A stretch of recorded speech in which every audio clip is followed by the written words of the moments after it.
Solar batteries are one of the most important parts of an off grid or backup solar system, but they're also where a lot of people make expensive mistakes. Panels get most of the attention because they're visible, but the battery bank is what actually keeps the lights on when the sun goes down. And if the battery system is designed wrong, even a powerful solar array can leave you with dead power at the worst possible time. And one of the most common mistakes is buying batteries before calculating actual energy use. People often see a good deal on batteries and assume more capacity automatically means a better system. But without knowing your daily energy consumption, the battery bank becomes guesswork, and some people end up with far too little storage, while others spend thousands on capacity they will never use. And the correct approach starts with your daily watt hour usage. If your home uses 3,000 watt hours per day, then a 3,000 watt hour battery technically gives you 1 day of storage. But real systems need buffer rooms because batteries shouldn't always be drained to zero. And many solar setups aim for at least 2 days of storage so cloudy weather doesn't shut everything down. And skipping that calculation is where a lot of systems fail. Another major mistake is mixing different types of batteries in the same bank. Batteries need to behave consistently in order to charge and discharge properly.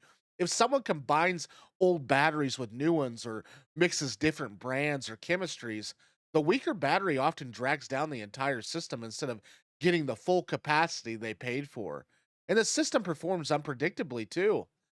Battery chemistry is also matters more than people even realize. For many years, lead acid batteries were the standard choice for solar systems, and they're cheaper up front, but they require more maintenance and can only safely discharge to about 50% of their total capacity.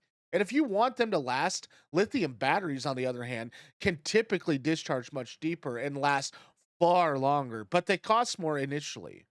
And many beginners choose lead acid because of the lower price tag without realizing they may need to replace those batteries several times over the lifespan of a lithium system. And the cheaper option sometimes becomes the more expensive one in the long run. Another mistake involves underestimating charging the speed. Solar panels must be able to recharge the battery bank fast enough to keep up with daily usage. If the battery bank is large but the solar array is too small, the system may never fully recharge during normal sunlight hours. And over time, this leads to chronically undercharged batteries, which significantly shortens their lifespan.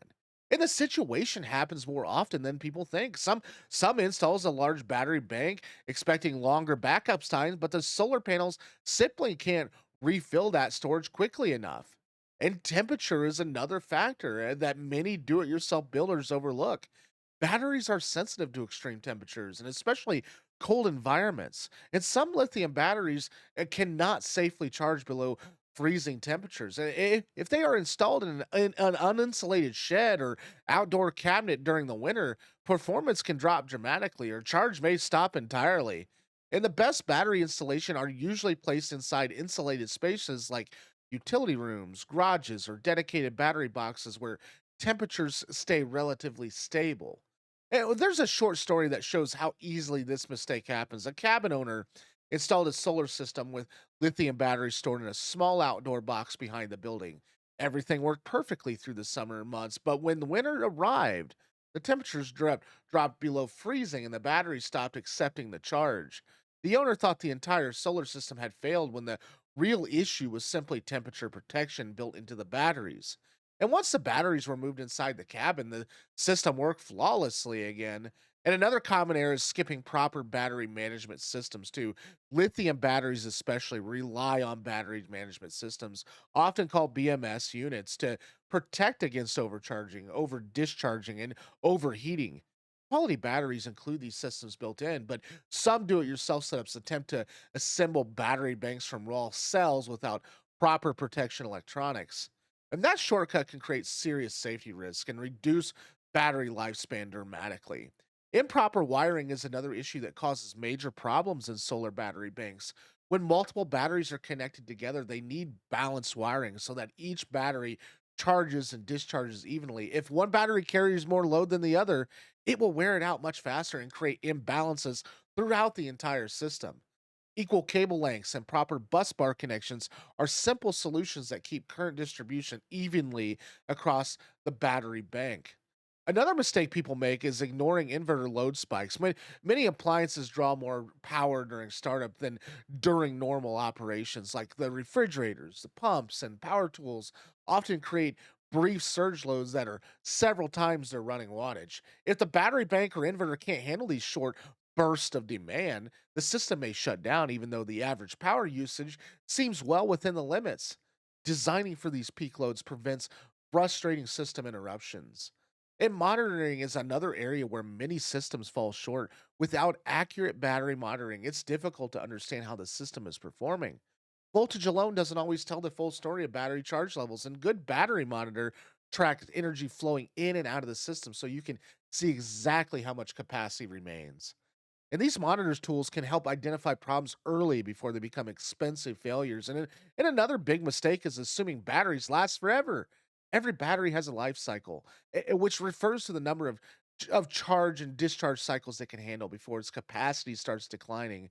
Like lead acid batteries may have last a few hundred cycles if heavily used, while quality lithium batteries can often handle several thousand cycles. And understanding this lifespan helps people plan for eventual replacement rather than being surprised when capacity slowly fades over the years. And some solar users also make the mistake of draining their batteries too deeply on a regular basis. Even lithium batteries benefit from moderate uses rather than constant full depletion. And systems that repeatedly push batteries to their limits every night tend to experience faster degradation. And maintaining a healthy buffer of stored energy extends battery life significantly.